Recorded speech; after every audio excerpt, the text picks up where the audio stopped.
Halo sabrekar, apa kabar kalian semua? Balik lagi sama Bang Kim di channel Kaum Review. Kali ini Bang Kim akan ngelanjutin alur cerita manhwa yang berjudul Skill Cloning yang Overpower part keempat. Buat kalian semua yang belum nonton part sebelumnya, Bang Kim saranin buat nonton terlebih dahulu supaya kalian gak ketinggalan alur ceritanya. Juga buat kalian semua yang belum subrek, silahkan disubrek terlebih dahulu, serta tinggalin like dan komentar kalian sebanyak-banyaknya. Oke lah, nggak usah lama-lama, kita langsung masuk aja ke dalam alur ceritanya. Dari kejauhan, tampak seorang ketua guild yang sedang memperhatikan mereka berdua. Ketua guild tersebut turun dengan cara melompat dan menghampiri mereka berdua. Ia berkata, sudah lama sekali mereka tak bertemu di tempat yang seperti ini. Dan ketua guild juga berkata bahwa ia tak mengetahui jika Kang Seo masih bekerja sebagai hunter. Sementara itu Sang Woo nampak kaget dengan ketua guild Hyeng Song karena baru saja turun dengan cara melompat dari atas lantai. Lalu Kang Seo memberikan salam kepada ketua guild Hyeng Song. Ketua guild Hyeng Song pun hanya tertawa dan memberikan salam kembali kepada Kang Seo. Dan ia bertanya siapa orang yang sedang bersama Kang Seo. Kang Seo pun menjawab bahwa orang yang ada di sebelahnya adalah pemburu yang bekerja sama dengan perusahaan mereka. Lalu ketua guild Hesong menebak Sang Woo adalah pemburu dari kelas F. Lalu ketua guild Hisong berkata sulit dipercaya, dahulu Kang Seo biasanya mengawasi pemburu dari peringkat C dan B. Sekarang malah mengawasi pemburu peringkat F. Ketua guild pun tersebut tertawa dan perhatian dari ketua guild pun tertuju kepada Sang Woo. Menurutnya Sang Woo memiliki skill yang menarik untuk dibicarakan. Lalu Sang Woo berkata bahwa ia tak tahu harus melakukan apa. Sang ketua guild bertanya kepada Sang Woo apakah ia memiliki nyali, dan ia juga berkata apakah skill milik Sang Woo sama baiknya dengan nyalinya. Dan tiba-tiba saja ada yang menghampiri ketua guild. Ketua guild pun merasa terganggu dan meninggalkan Sang Woo bersama Kang Seo. Sembari ia meninggalkan mereka, ketua guild bertanya kepada Sang Woo. Lalu Sang Woo berkata bagaimana kalau ketua guild sendiri yang mencari tahu namanya. Ketua guild pun berkata bahwa Sang Woo adalah orang yang lucu. Ia juga mengucapkan sampai jumpa di lain waktu kepada Sang Woo dan juga Kang Seo. Lalu selepas urusan mereka selesai, tampak Kang Seo dan Sang Woo sedang berada di dalam mobil ingin langsung pergi ke tempat berburu. Di perjalanan Kang Seo berterima kasih kepada Sang Woo atas apa yang sudah dilakukannya. Sang Woo pun menjawab di saat seperti tadi ia tak bisa hanya berdiam diri dan menonton. Kang Seo pun bertanya kepada Sang Woo apakah Sang Woo mengetahui tentang hubungannya dengan ketua guild Hesong. Sang Woo pun menjawab bahwa dirinya tak bodoh. Ia sudah melakukan riset terlebih dahulu pada agensi JM. Tetapi tak banyak informasi yang ia dapat di internet. Sang Woo juga berkata bahwa ada orang yang berkomentar untuk tidak bergabung dengan agensi JM karena akan diincar oleh guild Hesong. Lalu Kang Seo bertanya apa alasan dari Sang Woo tetap memilih agensi JM. Dengan santai Sang Woo menjawab karena bayaran dari agensi JM lah yang tertinggi. Kang Seo pun tertawa mendengar jawaban dari Sang Woo. Sang Woo juga berkata alasan lainnya adalah ia dapat mempercayai Kang Seo jika ada sesuatu yang tidak bisa dihadapi dengannya di industri dan guild ini. Kang Seo pun berterima kasih karena terkesima dengan jawaban Sang Woo. Sementara itu di dalam gym, cloning Sang Woo sedang berusaha keras melatih otot. Orang-orang di sana yang menyaksikan khawatir akan keselamatannya. Cloning Sang Woo tampak mengangkat beban dengan tangan yang sedang diperban. Tiba-tiba HP yang diberikan Sang Woo berdering. SMS masuk dari Sang Woo yang berisi agar cloning menyelesaikan latihan gym dan segera mandi. Mereka akan menjemputnya jam 4. Lalu klon Sang Woo berhenti melanjutkan latihannya dan meminum sedikit air. Orang-orang di sana yang menyaksikan merasa tenang karena ia telah berhenti berlatih. Sementara itu tampak Sang Woo yang asli masih di tempat berburu bersama Kang Seo. Sang Woo sedang melepas topeng masker yang ia kenakan. Lalu Kang Seo bertanya tentang pendapat Sang Woo mengenai pakaian berburu tersebut. Sang Woo menjawab bahwa topeng masker sangat mengganggu, ia sedikit sesak nafas. Lalu Kang Seo berkata, meskipun tempat berburu slime adalah tempat yang aman, tak banyak pemburu yang mau pergi ke sana karena keuntungannya cukup kecil. Sang Woo pun menjawab bahwa sekarang ia mengerti. Ia pikir ia bisa melakukan ini lebih lama. Kang Seo pun berkata kepada Sang Woo bahwa ia bisa berburu sampai wadah tersebut penuh, dan setelah penuh Sang Woo bisa menggantinya di loker sewaan. Kang Seo juga berkata pemburu dapat bertahan di dalam tempat berburu, tetapi harus memiliki masker yang bagus dan peralatan yang berkualitas tinggi. Sang Woo pun merasa dirinya tak bisa melakukan untuk berlama-lama di dalam ruangan berburu tersebut. Lalu ia menyeletuk bagaimana jika cloning nomor 2 yang masuk ke dalam ruangan berburu. Kemudian tampak cloning nomor 2 langsung menggunakan alat berburu dan mencoba lebih lama di dalam ruangan berburu. Sang Woo pun menyemangatinya. Kemudian ia mengajak Kang Seo untuk pergi ke tempat perburuan kelinci bertanduk. Kang Seo pun mengiyakan ajakan dari Sang Woo. Mereka berdua bergegas menjemput cloning nomor 1 di tempat gym. Di dalam mobil, Kang Seo bertanya tentang penamaan cloning kepada Sang Woo. Sang Woo menjawab cloning miliknya terlihat sama persis. Jika ia memberi nama, maka dirinya akan kebingungan. Kang Seo pun berkata karena ini adalah cloning, jadi tidak perlu mereka memiliki nama yang bagus. Sang Woo pun memberitahu ciri-ciri dari cloning nomor 2 yang selalu menggunakan masker dan topi. Lalu Sang Woo berkata tentang para pemburu yang ke tempat pemburuan kelinci tanduk selalu menggunakan senjata, sedangkan dirinya tidak. Kang Seo menjawab bahwa benar setiap pemburu yang ke sana selalu menggunakan senjata.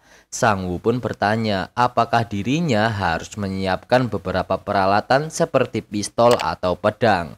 Kang Seo pun menjawab, Sang Woo tidak perlu khawatir dengan itu. Ia bisa saja menggunakan peralatannya sendiri. Tetapi ia juga bisa menyewa alat yang tersedia di tempat berburu. Dan Sang Woo harus memiliki peralatan senjata pribadi untuk kedepannya. Akhirnya mereka pun sampai di tempat pemburuan kelinci bertanduk. Woo tampak kaget pada saat di lokasi, dikarenakan lokasinya berada di lapangan Ujung San. Tampak di sana banyak sekali pasukan militer dan pemburu. Mereka pun keluar dari mobil. Sesudah itu Sang Woo berkata bahwa lengan tersebut sangat besar. Bahkan tak bisa dibandingkan dengan tempat berburu slime yang sebelumnya. Kang Seo pun menjawab bahwa yang dikatakan oleh Sang Woo benar. Lapangan Ujung San adalah tempat di mana monster break terjadi. Monster break adalah di mana para monster datang melalui portal, menghancurkan sekelilingnya dan membuat tempat tersebut menjadi lapangan yang besar. Kemudian Kang Seo berkata bahwa 5 tahun yang lalu ketika monster break terjadi, sebagian besar monster kelas atas sudah dikalahkan dan yang tersisa hanya monster kelas F dan E saja. Namun tempat berburu ini dipuji oleh para pemburu sebagai tempat berburu yang bagus. Lalu mereka pun masuk ke dalam dan memandangi sekelilingnya. Di sana banyak sekali pemburu. Tampak Kang Seo menunjukkan di mana tempat Sang Woo dapat menyewa alat berburu. Sang Woo pun ditawari dengan tembak mesin, kacamata penglihatan malam, dan penyumbat telinga beserta 400 butir peluru. Peralatan tersebut dikenai biaya sewa sebesar 700.000 won. Sang Woo pun kaget mendengar biaya sewa yang begitu mahal. Kang Seo menjelaskan bahwa jika Sang Woo berhasil berburu kelinci tanduk, maka harga satu ekornya sama dengan satu ember cairan slime dan harganya cukup lumayan tinggi. Kang Seo pun memandu Sang Woo ke tempat berburu di gedung F lantai 3.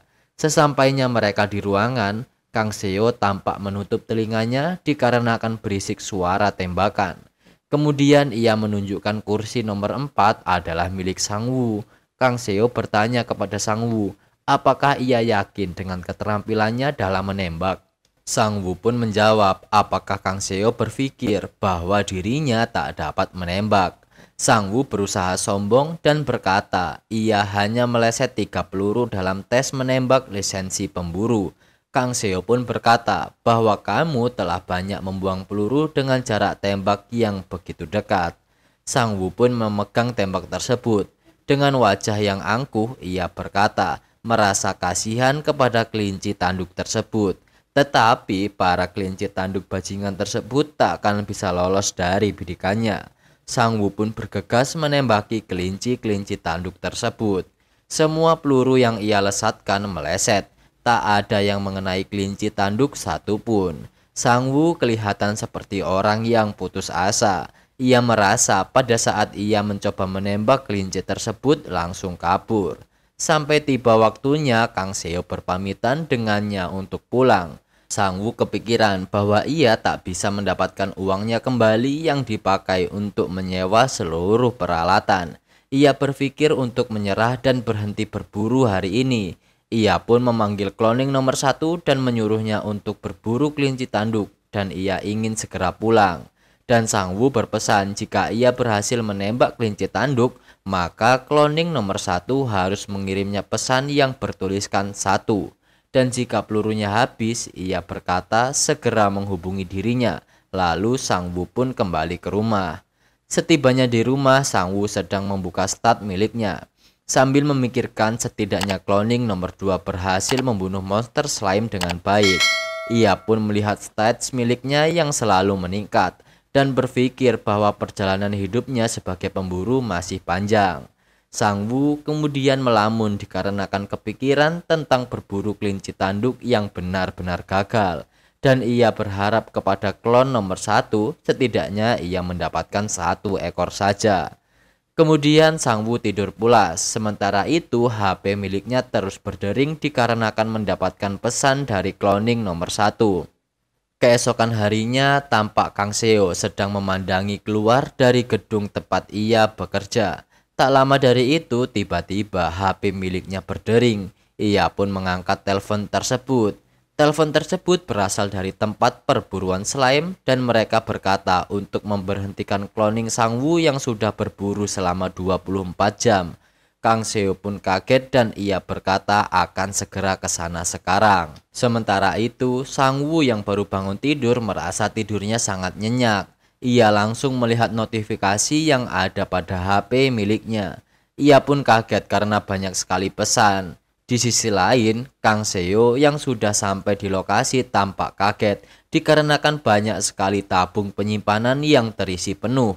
Ia tak menyangka cloning Sang Wu melakukan ini dalam 1 hari. Ia pun bergegas menelepon Sang Wu. Ia berkata bahwa di tempat berburu slime cloningnya telah berhasil mengisi semua tabung penyimpanan hanya dalam 1 malam. Dan ia akan memanggil pembersih mayat monster. Lalu Kang Seo meminta Sang Wu untuk memberhentikan cloning nomor 2 berburu dan membantunya di tempat perburuan monster slime. Sang Wu pun menjawab bahwa ia senang mendengar kabar tersebut. Dan Sang Wu juga meminta Kang Seo mengirim petugas kebersihan ke ujung San untuk membersihkan mayat kelinci tanduk yang menghalangi jalan. Tampak orang-orang yang berada di sekitar mayat kelinci bertanduk berkata bahwa ia tak dapat menghitung jumlah kelinci yang berada di tumpukan tersebut. Menurut mereka ini adalah hal yang gila dan ada yang berpikir jika ia mengambil 1 ekor tidak akan ada yang memperhatikan. Semua orang-orang di sana bertanya-tanya apakah ia melakukannya sendirian. Tampak cloning nomor 1 didatangi oleh seorang agen yang berusaha menawarkan kerjasama dengannya. Namun cloning tersebut hanya diam dan membuat orang tersebut malu. Ternyata sudah banyak agen yang berusaha mengajaknya berbicara, tetapi tak ada yang ia jawab satupun. Tampak sang agensi berdebat mengenai cloning nomor 2. Sementara itu Sang Wu asli mengantarkan peluru baru kepada cloning nomor 1. Ia berkata untuk teruslah berburu dan jika Kang Seo datang biarkan saja dia untuk mengurus mayat-mayat kelinci tersebut. Lalu Sang Wu memuji cloning nomor 1. Cloning nomor 1 sangat senang dirinya dipuji. Ia pun langsung melanjutkan berburu.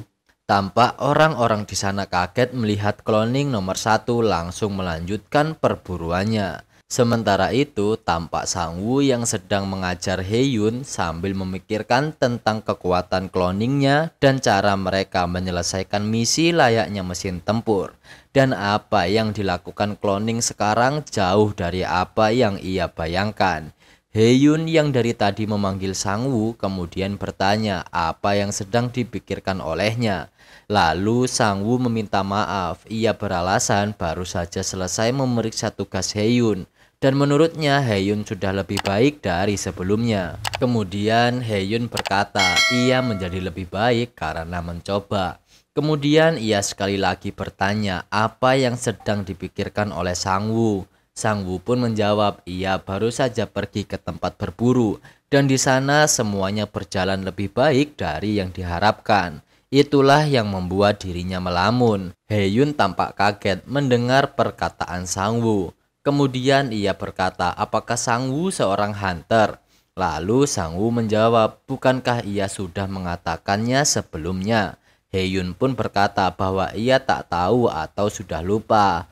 Lalu Heyun yang sedang membuka HP miliknya berkata, apakah ia tahu siapa pemburu yang menjadi perbincangan orang-orang hari ini?